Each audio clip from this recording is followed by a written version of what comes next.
Magandang araw po sa aking mga minamahal na kababayan, Luzon, Visayas at Mindanao. Sa ating mga kapatid na Muslim, Assalamualaikum warahmatullahi wabarakatuh. Welcome to my vlog. Narito na naman po tayong muli para sumagot sa ating mga katanungan. Pero bago yan, sa mga hindi pa nag-subscribe, pwede po bang pakiclick mo ng ating button subscribe na makikita sa ito. Okay? Para sa mga nanonood ng vlog natin ngayon, ang tatalakayin natin ngayon ay tungkol sa tanong na paano mo malalaman kung ikaw ay nabiktima na ng mga scammer. Ang tanong na yan ay galing sa ating subscriber na si Armando Castro. Shout out sa iyo, Armando Castro. Ito ang aking opinion sa tanong na yan. Pag-usapan natin yan. Sa panahon ngayon, napakarami na talagang nagkakalat na scammer. Halos di mo makilala kung sino sila. Yung iba, mga professional scammer, akala mo totoo ang mga transaksyon kasi sobrang galing nila makipag-transact. Sabi nga ng marami, akala ko hindi scammer kasi professional. Mga well-trained at educated pag nakakausap mo. Pero sa bandang huli, siguradong na-scam ka na. Ito, based on my own experience, no? Alam nyo, napakagagaling talaga ng mga scammer. Kasi sa akin mismo nangyari, tingnan nyo to. Isang halimbawa ng mga scammer. Ikaw nagtitinda o ng isang item, magtitinda ka ng isang item, like example, gown na lang, damit. Yung halaga ng damit na yon or gown na yon is 1,000 pesos. Ito ikaw yung nagbebenta, ikaw yung magbebenta ng gown. Pakinggan yung maigi. Grabe talaga, matitinig. Halimbawa ako, magtitinda ako, nag-online, itinitinda ko, binebenta ko yung gown sa halagang 1,000. Ngayon, merong mag-PPM sa'yo. Bibiliin ko na yan. Ngayon, ikaw, para panigurado, kailangan mag-down kayo ng kalahati. Diba? So, walang tanong-tanong, o sige, akin na yung GCash account mo. Halimbawa, nag-send ka agad siya ng kalahati. So, ang 1,000, nag-send siya ng kalahati, 500. Ngayon, grabe ang style talaga nila. Ang sabi nila, siyempre ikaw, talagang, panigurado na bibili kasi down na sila ng paunang bayad, Eto, matindi. Tatawag sa yan. Ang sabi, kami na kukuha ng riders. Kami na kukuha ng riders, pipick upin dyan sa bahay mo. O ngayon, di ikaw, o sige, pipick upin. Ngayon, kaso lang, ang sabi yung kausap mo, sabi niya, gusto ko sanang, paano kaya ito? Ganun ang style niya. Ang galing niya talaga. Paano kaya ito? Kasi, ang bibili ng gown na yan, nagagamitin ng pamangking ko, yung ate ko, kapatid ko. Kaso lang, ang sabi ko sa ate ko, ang halaga ng gown na yan is 3,500. Kasi mamahaling, ang gown, no? Ngayon, paano kaya ito? No? Paano kaya? Ngayon, dahil ikaw, nakita mo sa kanya na parang tapat siya, kasi, sinabi niya sa'yo, na ang sabi niya doon sa ate niya, ang halaga ng gown na bibili niya is 3,500. Samantalang, ikaw, 1,000 lang yung benta mo. Ngayon, ang style nila, ipapapick up nila sa rider nila, no? Okay. Eto na. merong mga, alam nyo, may mga anong tayong mga rider na, mga rider. Pagdating ng rider sa'yo, pupunta.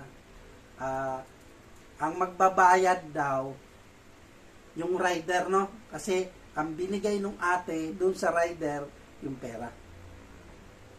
Para ibayad sa'yo. Ngayon, ito na si rider. Sabihin natin, yung Lalamove rider, no? Hindi ko naman inaano yung Lalamove rider, no? Pero talagang Lalamove rider talaga ang style nila. Para hindi nila halata na ito is scam. Ito na si Lalamove rider, dumating na. Dala-dala ang sabi niya, ma'am, ako po yung pipick up ng gown. So, ikaw, siyempre, pipick up ka ng gown, damit. Siyempre, akala mo ito na. Ngayon, sabi niya, punuan ko po ang 3.5. Ito po yung 3.5. So, inabot sa'yo yung 3.5, di ba? Kasi, ang alam mo, ang kausap mo, is 3.5 dahil nga, ang alam nung ate, is 3.5 yung ibabayad. Di tinanggap mo ngayon si 3.5. Tapos, ngayon, tatawag ba si Lalamove rider doon sa confirm na andito na po, diba? Andito na po ako sa labas, okay? Kukunin ko na po yung gown. Ito na. Nagbayad ka, abot na ngayon sa'yo si Lalamove ng 3.5. So, ikaw kasi, dahil naging tapat yung kausap mo, okay? Dahil naging tapat yung kausap mo, na hindi siya nagsinungaling sa'yo, na ang presyo daw nung sinabi niya sa atin niya is 3.5. Ito ka na. Okay? Ikaw, tinanggap mo si 3.5, di ba, di ba ang usapan nyo is 1,000. O ngayon, kukunin mo lang ngayon ito si 500 kasi may nauna ng 500. Si 3,000, ipapasa mo ngayon doon sa kausap mo. Liwanag ha, nakukuha nyo po ako. Okay. Nakuha nyo ako. Yung 3,000, ipapasa mo ngayon doon sa kausap mo kasi kukunin mo nga lang yung yung 500 kasi parang commission na raw niya yon sa atin niya. Kasi hindi niya sinabi. Galing, di ba? Ito na. Alis na po ako, sabi ng rider. Papunta na siya daw doon. Kasi tinawagan niya. Ito na po, mga mahal kong mga kababayan. Tingnan nyo talaga ang style ng mga scammer na yan. Kaya nakakahiglat. Siguro mga 1 oras ang lumipas, bumalik na ngayon si rider. Ang style nila, pag hindi ka pa sumasagot sa tawag nila, okay, magtatanong doon sa mga kapitbahay, parang lalakasan niya yung boses, no? Lalakasan ng bukas. Daladalan niya ngayon yung gown. Daladalan yung gown. Sasabihin niya, sabi niya doon sa, ano pa siya ng malakas ng boses, ganito po, may ano po ba dyan, kasi ako ng gown pagdating doon, wala na yung tirang ko nagbigay ako ng 3.5, parang nag-ano siya sa, naggagawa siya na ng ingay, no? Labas ka na, sir, sir, ako po yung, ng gown. Sabi niya, bakit, anong problema? Sa kasi po, pagdating po ron, wala na po yung kausap. Hindi nga. Ngayon, paano po ito? Sabi ng rider. Nagbigay ako ng Nagbigay po ako sa inyo ng 3.5 kasi hindi na po na-deliver yung gown. Siyempre ikaw, paano yan kausap mo na nga yung di ba? Bakit? Ang mangyayari, sabi ng ito na po yung gown nyo, akin na yung 3.5. Grabe talaga, di ba? Ito na yung gown nyo, akin na yung 3.5. Ngayon, paano mo ibabalik ang pera ng 3.5 na yan? syempre mag-aano talaga siya kasi 3.5 cash na binigay sa'yo. Hindi niya alam na ang transaksyon mo dun sa kausap mo, ibinigay mo rin yung 3,500 lang ano. Ngayon, ito na si rider, kaya grabe talaga ang ano, kuntsabahan, no? Di mo mano kasi legal eh. Ngayon, mag-iingay siya, sabi, hindi ibalik nyo sa akin yung ano, ito yung address nyo, hindi naman na ano, nag-abono ako nito. Imagine mo, 3,000 yung binigay mo doon sa ano, sa kausap mo na bumili. Tapos kung babayaran mo pa yung 3,500, magkano nang mawawala sa iyo? 6,500 ang liwanag sa sikat pa ng araw, di ba? Grabe talaga mapunta ka ng mga scammer na yan. Ay, hindi ka makano kasi ito na yung gown mo, ito yung gown mo. Wala po magagawa dyan. Hindi naman na i-deliver eh. Ito na ngayon ang problema, di ba? Nakuha niyo po ako, nakuha niyo yung pinapaliwanag ko. Grabe yung mga scammer talaga na yan. So, ikaw siguro, dahil ayaw mo ng skandalo, okay yan, abunuhan mo ngayon si 3.5. Anak lang. Di wala. Imbis na kumita ka, walang mangyayari. Kasi kung ano, ngayon, ang dami mga style pa ng mga scammer. Kaya, SIM card, di ba? Magtataka ka, bakit alam yung number mo, alam yung kasaysayan ng ang style nila, load naman, hindi yung ano, nakukuha niyo yung una kong paliwanag, di ba? Imagine mo, grabe ang ano sa SIM card, no? Yung SIM card, yung sinasabi nilang, ikaw ay nanalo sa ganitong ano, tinawagan ka pa, ikaw ba si ganito? Grabe, ang gagaling nila. Ngayon, papaikutin ka nila, kailangan muna po kayong mag-load ng ganitong halaga. Ay dahil ikaw kasi kilala, alam mo, tataka ka, maglo-load ka ngayon. Nang maglo-load, hindi pera yung kinukuha, load. Ay grabe talagang style nila. Ang style nila. Tapos, meron pang mga sa galing nilang magsalita, very trained talaga sila. Ang gagaling nila magpaikot ng tao. Sa mga professional na, di ba? Tayo mga katulad ng mga hold-upper, akala mo mga maayos yung damit, suot, ano ka pa, hindi mo talaga akalain. Kaya grabe nga. Ito naman po ang aking suggestion. Una, kung meron kayong bibiliin sa kanila, either payment first or COD. Humingi kayo ng valid ID. Kasi kung totoo yan, magpapadala agad yan ng valid IDs. Diba? Pangalawa, makipag-video call ka na para makausap nyo talaga siya ng harapan para makita mo kung parehas ba yung ID pinadala sa'yo at yung kausap mo. Either kung ano ang mauna, diba? Pangatlo, huwag kayong papayag sa mga payment na through online. Or kung talagang di maiwasan, dapat parehas ang name ng account holder at yung nasa valid ID. Pero ang pinaka-importante sa lahat, dapat kaliwaan kayo. Ngayon, sa investment naman, dapat may contract kayong pinirmahan, humingi ng company identity. Ano yung mga company identity? DTI or SEC registration, business permit or permit to operate. Kasi sa business permit, nakalagay ang complete company address and other details, no? Para alam nyo na legit. Maraming pwedeng paraan, kaya wag tayong magpapadala sa madali ang transaksyon. Kasi, di ba? Para makita nyo talaga kung totoo. Kasi kung pagmadalian, ay naku, ingat-ingat po tayo dyan. Napakarami na. Ewan ko ba? Grabe talaga yung mga scammer na yan. Kasi ang gagaling nila kung paano magpalusot, no? Ito, halimbawa, sa mga nag-invest, mag-i-invest. Mag-i-invest ka ng mga kung ano yung sasabihin. Pupunta ka nila, talaga, i-convince ka nila, ang gagaling nilang magsalita, no?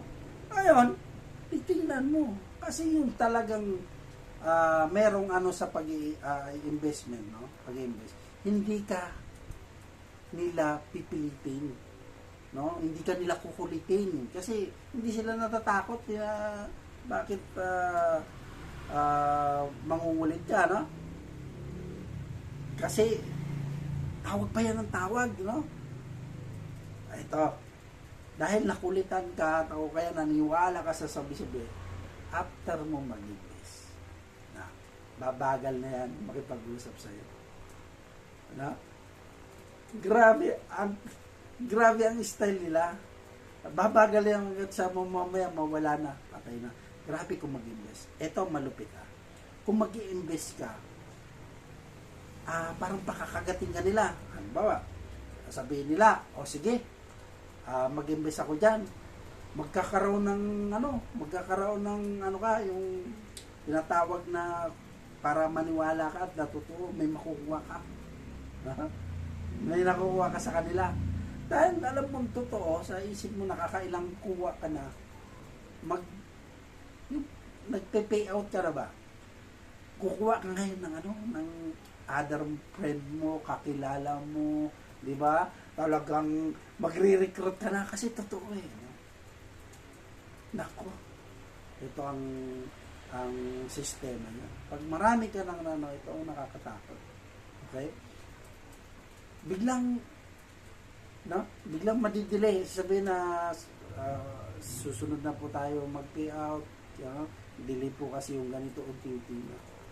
Hanggang sa wala na sila. Ang problema nito, ikaw, no? Ikaw nga nag-recruit. Ikaw nga yung mapuputukan.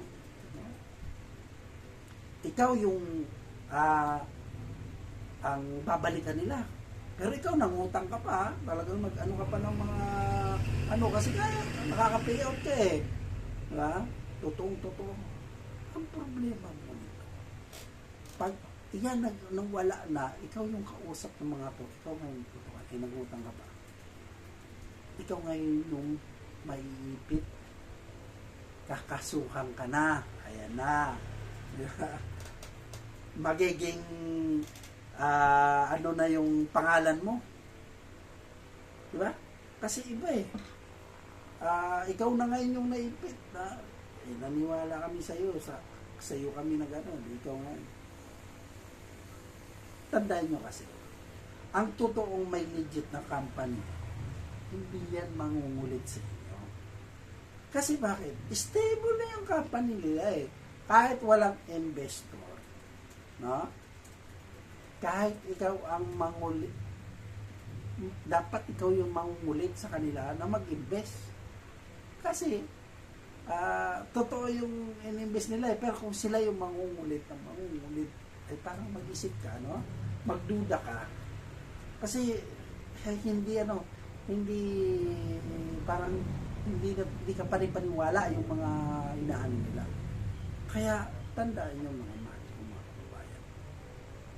dapat huwag kayong masyadong magpapaniwala, lalo na ngayon maging wais kayo, no?